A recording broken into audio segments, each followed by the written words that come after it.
The current version of Polyworld was actually designed on this street, driving along, thinking about the nature of the data structures and the interaction between the different objects. A lot of ideas come this way. Driving, in the shower, just before you fall asleep. Can't tell you how many bugs I've fixed in the shower.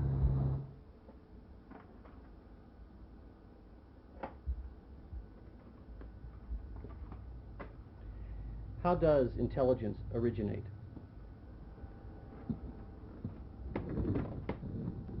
Modern biology attributes the origins of intelligence to processes of natural selection that shaped the evolution of living organisms. If we assume that Darwin's theory is correct, biological selection techniques that have given rise to natural intelligence may provide the key to unlocking artificial intelligence as well. If one also makes the larger assumption that current neural network models capture the essence of real biological computation, then I wonder how those artificial networks will perform when given inputs and survival tasks similar to those confronting real organisms. How will the evolved networks that emerge from a simulation employing the same fundamental components devised by nature compare to naturally evolved biological networks?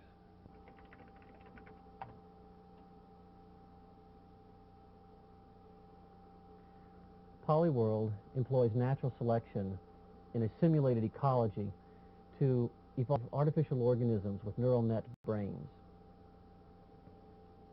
This ecology is hopefully just complex enough to foster speciation and competition, which will support evolutionary optimization. A bird's eye view of Polyworld surveys the plain where polycritters live. The terrain is dotted with green bits of food and interrupted by brown barriers that critters cannot cross.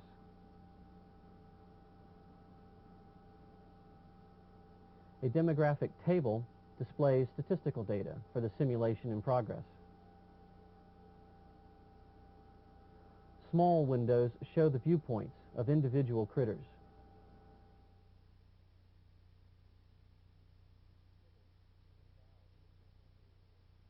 Each critter is endowed with a simple visual sense mechanism through which it perceives and learns about its environment.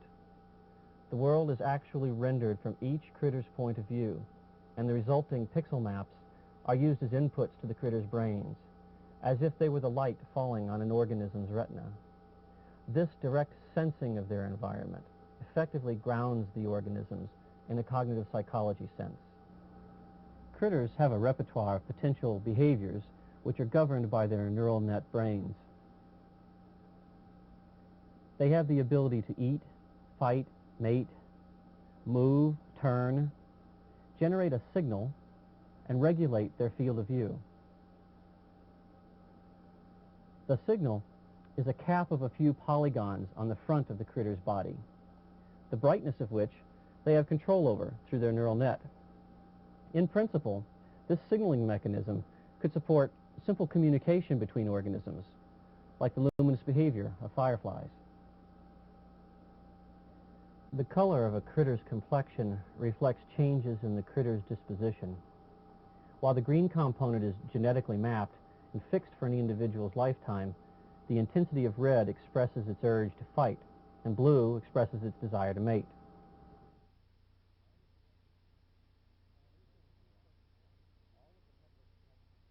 Internal neurons and all of the network connections have no pre-specified behavioral functions. Connection strengths and their role in determining behavior arise solely through the process of natural selection, plus whatever learning occurs during the life of the individual. Currently, all neurons in a critter's brain are interconnected, and each synapse is capable of Hebbian learning. Simulation runs to date have involved as many as 300 organisms with 100 neurons per brain.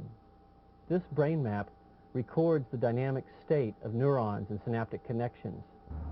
The grand dream of everyone working in artificial intelligence, everyone working in artificial life, is ultimately human level or beyond intelligence in the computer. It's just that we're so very far from achieving such a thing. All of an organism's virtual physical attributes and brain functions are determined from an underlying set of genes. Because the ID gene is mapped onto the organism's green color, a marking visible to other organisms, there is a possibility for mimicry to emerge.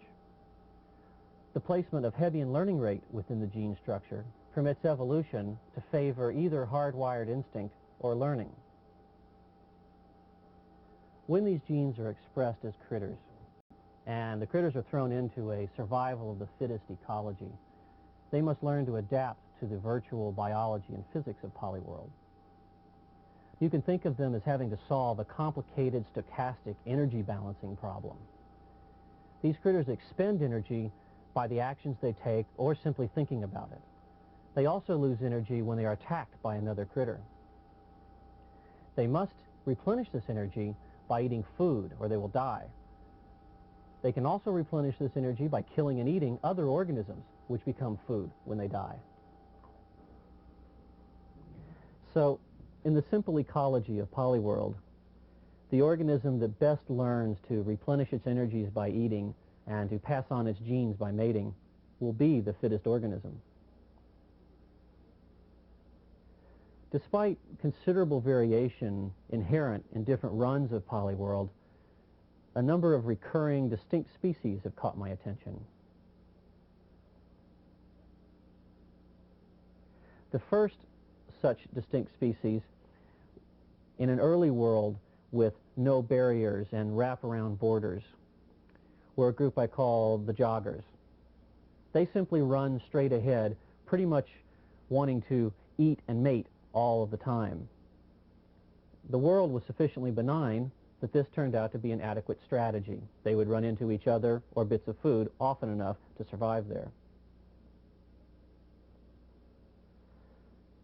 The second recurring distinct species that I noticed were the guys I termed the Indolent Cannibals.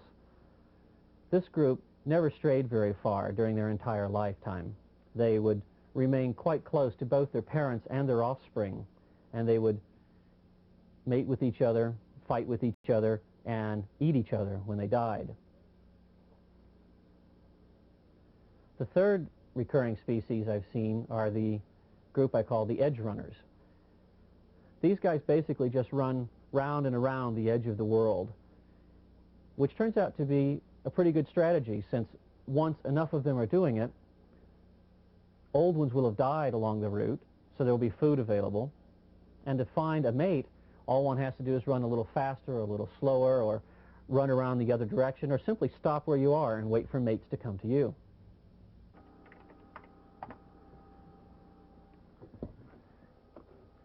What the future holds in store for the denizens of Polyworld is still uncertain.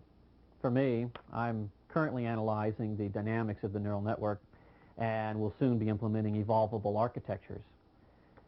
I also would like to improve their environment a little bit, give them the ability perhaps to pick up and carry bits of food and maybe even barrier elements, and a quantitative investigation of the effect of some parameters on speciation may be in order. In a more fanciful, forward-looking vein, perhaps we can even take successful critters, move them into a new environment, and perform some classical conditioning experiments. If you believe, like I do, that intelligence is not a unique quantum leap that occurred in human beings alone, but is a near continuum from the simplest organisms up to the most complex, then the proper first place to begin this investigation of artificial intelligence is with simple organisms, simple networks like those in Polyworld.